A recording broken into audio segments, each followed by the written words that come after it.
Thank you for having me. And I'm going to begin just by introducing the work I'm going to show you tonight. It's from a project called Tight Lacing, which is a parodic revision of the Victorian corset catalog.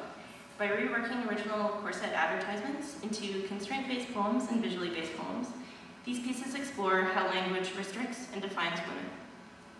The project contains two types of constraint-based poems. The first are word anagrams, where each poem is composed from all and only those words used in the original advertisements on which the poem is based. These poems explore the experience of living within a limited language and the problems of defining and perceiving yourself through the artificial staves that culture places around you. The collection also includes several acrostics, where the words of the poem begin with the letters of the title in sequential order. The poetic constraint of the acrostic mimics the constraint of the corset. The acrostics unlace the title, revealing the experiences bound therein. The titles of the poems have been taken from lines of corset advertisements, from contemporary literary descriptions of corsets, or are simply the names of the products shown. The visual poems use script font that mimic handwriting to redraw the corsets, the picture of the corsets in the original advertisements. The use of these script fonts imitates the use of the corset. Here, handwriting, so closely linked to the physical act of writing, is replaced by a mechanized, standardized font, just as the corset replaces the original body of a woman with a standardized, constructed figure. The visual poems make explicit that which is implied by the constraint-based poems. In Tight Lacing, language quite literally corsets women. For the reading, I'll project both the original ad and the poem next to each other, but I'll just read the poem. And without further ado, Tight Lacing. Beauty will no longer be forbidden. And then see soon.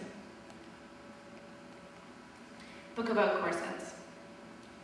Introducing valuable new ideas. Corsets perfect to me as in solid and fit. Make and give their information that addresses your own and friends' comfort. Send the comfort to other agents for free. Wearer wanted. The Elvira corset. Elvira is experimenting. It is a study that combines perfect figure and fine features.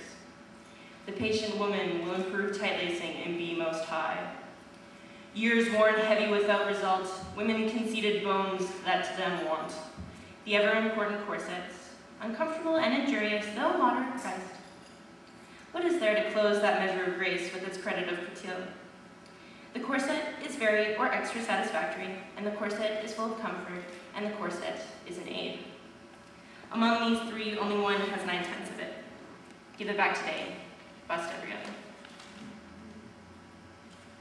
The perfection corset.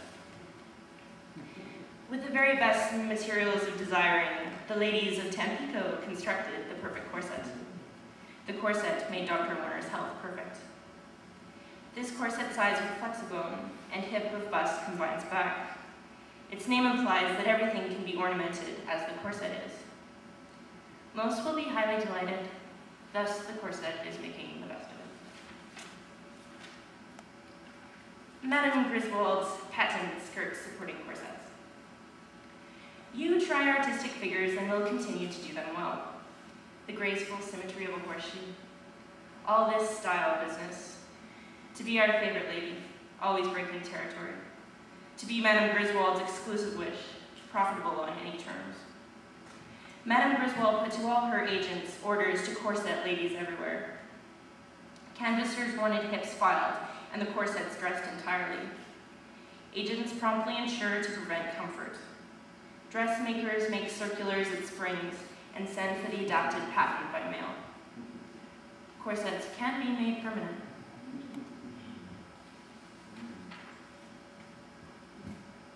The flexible hip corset. Time is for sale.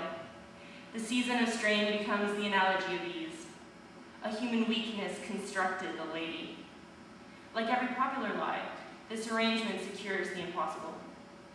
The same construction can readily break, yet this met with no firm favor and avoided large support.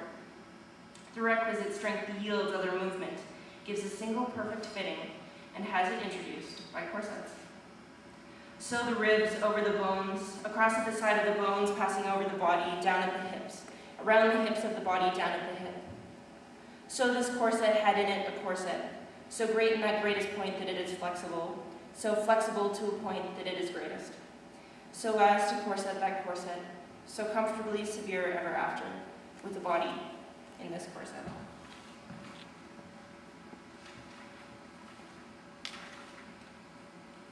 The CCC Empire Girdle. To the discriminating Colombian, we earnestly recommend the straitjacket freedom of love. This girdle of ordinary materials is a garment of brocade light. The girdle tastes of freedom, as the body is to be desired and pleased. Finer than expensive high-grade material goods are the finest flexibone goods of liberty, sure to support and give to all who are fastidious. And yet, the large black empire stays in similar colors, depriving those proper effects whom satines produced. It had made them with corset and with girdle.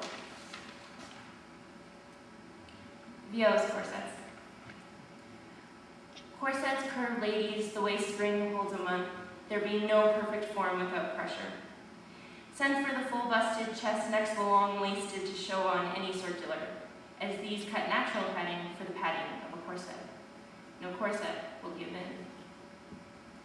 And now I'm going to read the crest. The whalebone body. Tell her every woman's heart accumulates lilies, each beat opening new ebullient blossoms, obedience deflowers you. Tell her every woman's heel abdicates land, every bound outpacing nymph's elaborate ballet, obligations deter you. Tell her every woman's head accommodates lakes, ebbing benevolently over nefarious eddies below, oppression damns you. Tell her every woman's hand dissembles light, etching beams on night's ebony backdrop, oblivion delivers you.